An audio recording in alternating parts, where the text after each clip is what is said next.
салом сомиёни арҷуманд, инҷо студияи марказии радиои муҳоҷир аст ва пахши мустақими таҳаввулоти ин соатаи Тоҷикистону ҷаҳонро шумо рӯи мавҷи радиои муҳоҷир мешунавед. имрӯз 14 майи 2020 сол аст.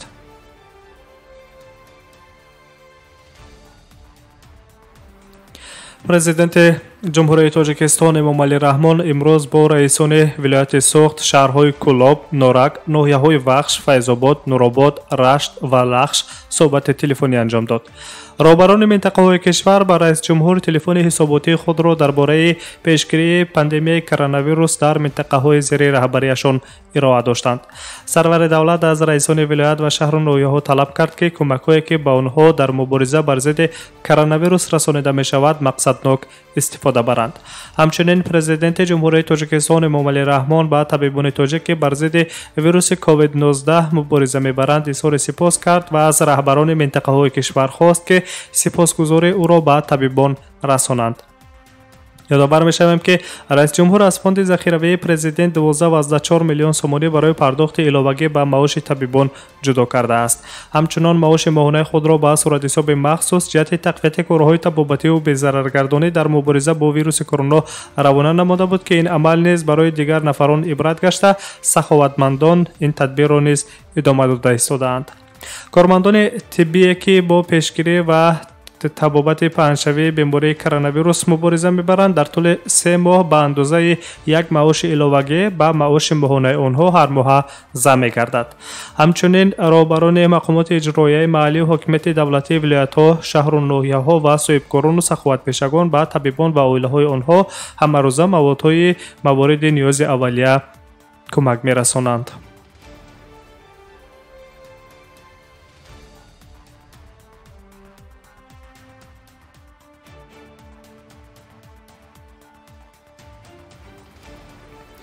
дар ҷаласаи видеои вазирони корҳои хориҷии созмони ҳамкории Шанхай, вазири корҳои хориҷии ҷумҳурияи Тоҷикистон Сироҷиддин Муҳриддин дар бораи мушкилоте, ки Тоҷикистон ҳангоми пандемия аз коронавирус дучор шуд, суҳбат кард.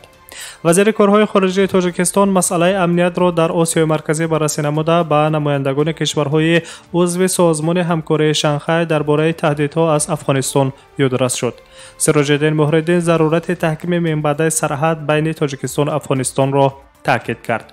вазири равобити хориҷии Тоҷикистон қайд дошт, ки пандемияи вируси COVID-19 ба як қатор нишондиҳандаҳои иҷтимоиву иқтисодии Тоҷикистон таъсири манфӣ мерасонад. инчунин дар ҷаласаи видеоии ғайри мунтазирии вазирони умури хориҷияи кишварҳои узви созмони ҳамкории Шанхай қайд карда шуд, ки дар давраи пандемияи коронавирус мушкилоти дигаре, ки дар аксар кишварҳо ба амал омадааст, ин имконоти равоии транзитӣ ва коммуникатсионӣ мебошад, ки амнияти озуқаворӣ ва вуруду хориҷи таҷҳизотҳои тиббӣ ва доруворӣ дар ин шабу рӯз барои ҳама кишварҳо зарур аст.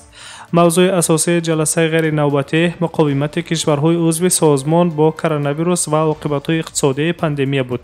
пас аз анҷоми нишасти онлайнӣ, вазирони корҳои хориҷии узви созмони ҳамкории Шанхай як изҳороти муштаракро ба имзо расониданд.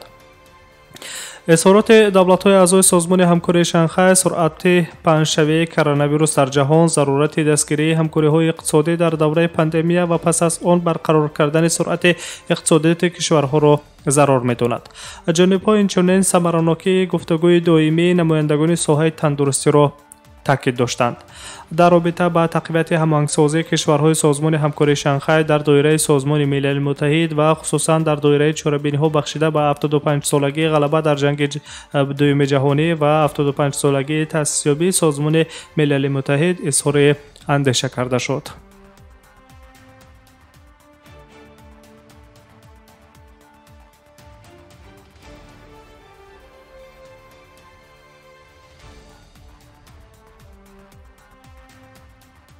шумо хабарҳои Тоҷикистон ва ҷаҳонро мустақиман мешунавед. дар назар аст, ки мақомоти Тоҷикистон бо дарёфт кардани маблағҳои грантии Бонки ҷаҳонӣ 100 адад таҷҳизотҳои нафасдиҳии сунъӣ харидорӣ кунанд. 3 апрели соли ҷорӣ барои аз ҷониби Бонки ҷаҳонӣ ба Тоҷикистон барои мубориза бо коронавирус ҷудо кардани $11.3 миллион маблағҳои грантӣ созишнома ба имзо расида буд.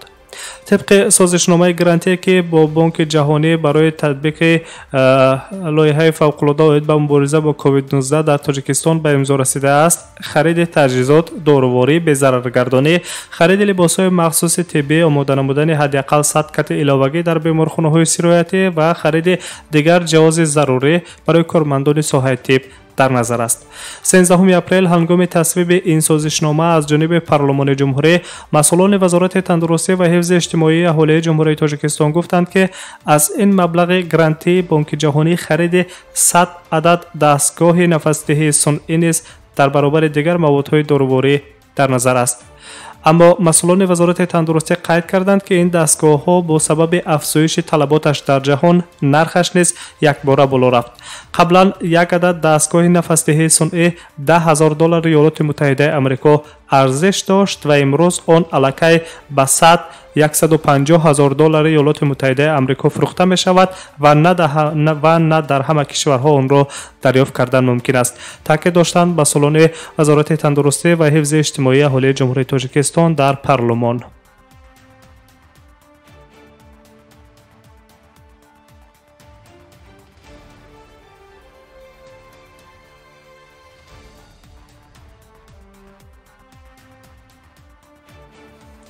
شب گذشته یک هواپیمای حربی جمهوری مردمی چین به دوشنبه یاری بشردوستانه آورد.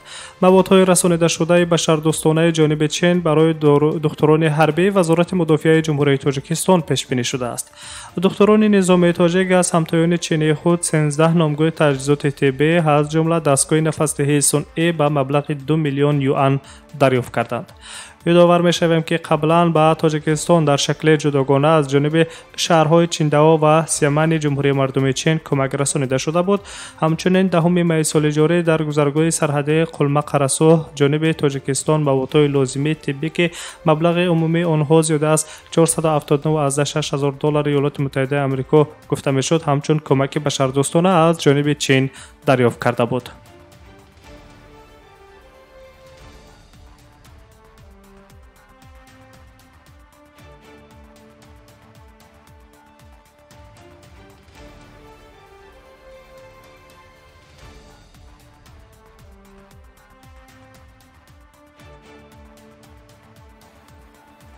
اولین پرواز پس از تنفس طولانی با 60 مسافر یک روز پیش از فرودگاه مشهد جمهوری اسلامی ایران به تاجیکستان انجام داده شد.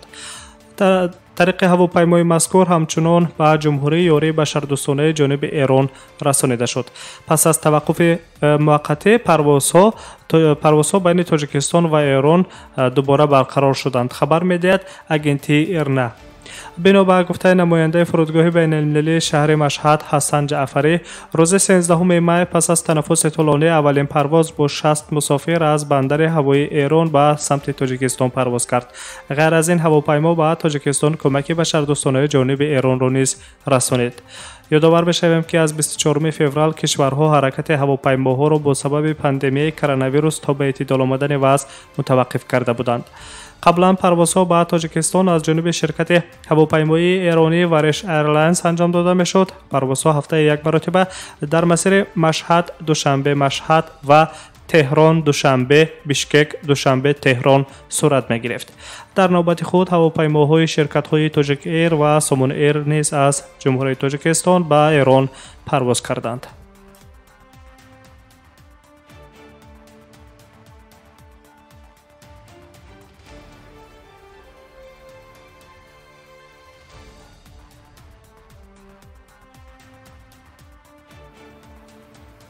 طبق اطلاع بانک دولتی امانتگذاری جمهوری تاجیکستان امانت بانک، کارت بانکی نظام پرداخت کارت ملی بعد از چند روز از کار ماندنش از نو فعال گشت.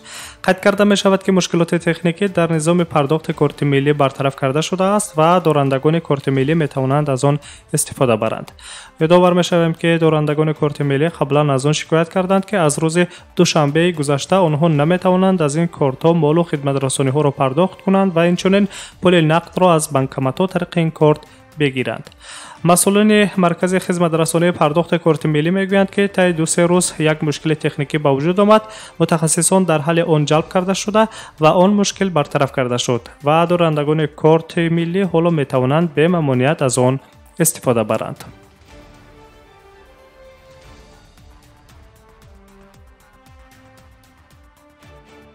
شنوندگان عزیز، تحولات این ساعته تاجیکستان و جهان را مستقیما روی موج رادیوی ماجر شنیدید. برنامه‌های دیگر ما ادامه دارند، ما را همراهی کنید.